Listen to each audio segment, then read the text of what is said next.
Praise the Lord. இந்த நேரத்தில் வேதத்திலிருந்து ஒரு வசனத்தை தியானித்து நாம் ஜெபிக்க போகிறோம். 1 நாளாகமம் 4ஆம் அதிகாரம் 10வது வசனம். யாபேஸ் இஸ்ரவேலின் தேவனை நோக்கி, தேவரீர் என்னை ஆசீர்வதித்து என் எல்லையை பெரிதாக்கி உமது கரம் என்னோடு இருந்து தீங்கு என்னை துக்கப்படுத்தாதபடிக்கு அதற்கு என்னை விலக்கி காத்தருளும் என்று வேண்டிக் கொண்டான். அவன் வேண்டிக் கொண்டதை தேவன் அருளினார். யாபேஸ் என்ற பெயருக்கு துக்கத்தை உண்டாக்குபவன் என்ற அர்த்தம்.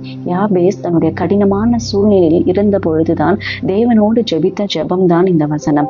நாம் சாதாரணமாக ஜெபிக்கும் பொழுது நமது சுய ஆடம்பரத்திற்காக, தேவைக்காக அல்லது பொருளாதாரத்திற்காக நாம் ஜெபிப்பதை விட யாபேசை போல தீங்கு என்னை துக்கப்படுத்தாதபடிக்கு காத்தருளும் என்று ஜெபிக்கும் பொழுது கர்த்தர் நமது தேவைகளை சந்திக்கிறவராக இருக்கிறார், செய்து முடிக்கிறவராக இருக்கிறார். ஒருவருடைய பெயரோ அல்லது சூழ்நிலையிலோ அல்லது கடந்து வந்த பாதையோ இது எதுவும் அவர்களுடைய எதிர்காலத்தை தீர்மானிக்காது.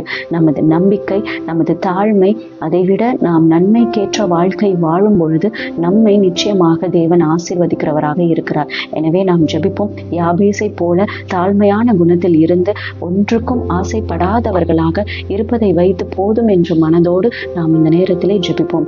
ஹல்லேலூயா. நன்றி தகப்பனே. அப்பா, அந்த நேரத்திலே ஆண்டவரே உம்மை நோக்கி கூப்பிடுகிறோம். எங்கள் சத்தத்தை கேட்டுக்கொண்டிருக்கிறீர் ஆண்டவரே. அப்பா, தினந்தோறும் ஆண்டவரே நாங்கள் ஜெபிக்கிற ஜெபத்தை நீர் அங்கீகரித்துக் கொண்டிருக்கிறீர். உமக்கு ஸ்தோத்திரம் ஆண்டவரே. அதே போல கர்த்தாவே, இன்று முதல் நாங்கள் யாபேசை போல கர்த்தாவே ஜெபிக்க வேண்டும் அப்பா. நாங்கள் ஜெபிக்கிறோம் ஆண்டவரே. அப்பா, தீங்கு எங்களை தொடாதபடிக்கு, தீமை எங்களை விட்டு விலக்கி நீங்கள் காத்தருளும் ஆண்டவரே. அப்படியாக நாங்கள் ஜெபிக்கிறோம் அப்பா. நீர் எங்கள் தேவைகளை சந்திப்பீர், நீங்கள் எங்களுக்கான காரியங்களை செய்து முடிப்பீர் என்று நாங்கள் விசுவாசிக்கிறோம் ஆண்டவரே. எங்கள் பிள்ளைகளுக்கான காரியங்களை நீர் செய்து முடிப்பீர் என்று விசுவாசிக்கிறோம் அப்பா.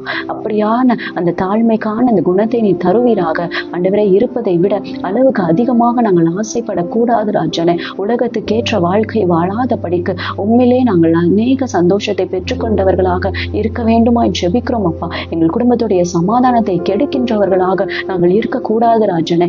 எங்களுடைய ஆடம்பரத்திற்காகவும் எங்களுடைய சுய தேவைக்காகவும் நாங்கள் எதுவும் சமாதானத்தை கெடுப்பதை போல எங்கள் கணவனிடம் சண்டை போடக்கூடாது, எங்கள் மனைவியோடு சண்டையிடக்கூடாது, எங்கள் பிள்ளைகளோடு சண்டையிடக்கூடாது, எங்கள் பெற்றோர்களோடு சண்டையிடக்கூடாது என்று இந்த நேரத்தில் ஜெபிக்கிறோம் அப்பா. அப்படியாய் நீர் எங்களுக்காக அந்த நாளை நீ தந்து கொண்டிருக்கிறீர். உமக்கு ஸ்தோத்திரம். எங்களை ஆசீர்வாதமாய் நீர் நிரப்ப போவதற்காக ஸ்தோத்திரம் ஆண்டவரே.